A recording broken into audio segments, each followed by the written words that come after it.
What if Apple's most powerful iPhone yet turns out to be the most unexpected? We're talking a possible return to aluminum, a color that'll make you double take, AI features that still don't work like they should, and a battery tech that might finally silence the Android fanboys for now. But here's the twist. Not everything is sunshine and titanium. Welcome back, viewers. James here. If you're into wild leaks, smart upgrades, and just a bit of chaos, smash that like button, subscribe, and let's jump into what Apple isn't telling you about the iPhone 17 Pro Max. So here's where things get spicy. Apple's calling this their smartest iPhone ever, right? But the one thing that's supposed to make it smart, context-aware Siri, is still basically clueless. Apple Intelligence sounds great in theory, but try asking Siri to do something based on what you're doing in real time. You'll probably get a weird response or just silence. During WWDC, everyone expected a big upgrade, but the silence on contextual Siri was deafening. Apple's AI story feels half-written, and while Google's Assistant is out here finishing her thoughts, Siri is still asking, can you repeat that? But maybe Apple's saving its real punch for hardware, because design-wise this phone might actually shock you. Forget titanium. Leaks now say the Pro Max could switch back to aluminum. Yeah, the same material we thought was gone for good. Why, wait, the iPhone 16 Pro Max already felt like carrying a brick. Add a larger battery and more camera tech and you're looking at a pocket gym. Aluminum might fix that, but it's also less durable. So the question is, will Apple sacrifice strength just to make it lighter? Speaking of subtle shifts, Apple's moving the MagSafe magnet lower this year to accommodate new Qi 2.2 wireless charging. That means the Apple logo is shifting down too. Why does that matter? Well, for anyone obsessed with alignment cases, accessories or just symmetry, it's a tiny move that'll drive people insane.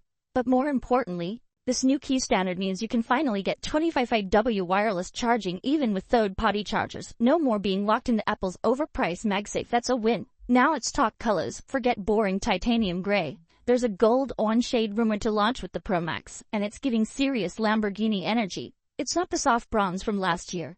This one's bold, loud, confident, and possibly controversial. Plus the crowd favorite sky blue. It's apparently skipping the Pro Max entirely and going to the thinner iPhone 17 Air. That's a twist nobody expected. Apple's clearly trying to give each model its own personality, and I kind of love it. And get this, battery life might finally become a flex. Apple's reportedly moving to carbon-based lithium batteries, giving the Pro Max longer screen time, better energy density, and cooler thermals. Pair that with the new A19 Pro chip using 3D stacked cache, and we're looking at a phone that runs faster, cooler, and lasts longer. Imagine gaming, recording 4K video, or editing footage without your phone turning into a hand warmer. Vapor chamber cooling is also rumored, and if true, it's game over for the overheating complaints. But Apple's still holding back in one area, fast charging. Even with a 5,000 mAh battery, you're still looking at speeds nowhere near Android rivals. OnePlus does 100W, Samsung does 450W, and Apple still hovering in the 25-30W range for a phone that cost over $100,000. That's hard to swallow. And worse, Apple doesn't even advertise the charging speed on their site. It's like they know they're behind. Let's zoom out a second. With all these changes, new materials, faster chips, bolder colors, what's the strategy? Apple's trying to balance personality and practicality, but it's also quietly drawing a line between the Pro Max and the ultra-thin iPhone 17 Air. Aluminum for one, titanium for the other. Sky blue on Air, orange on Pro Max. Same chips, different philosophies.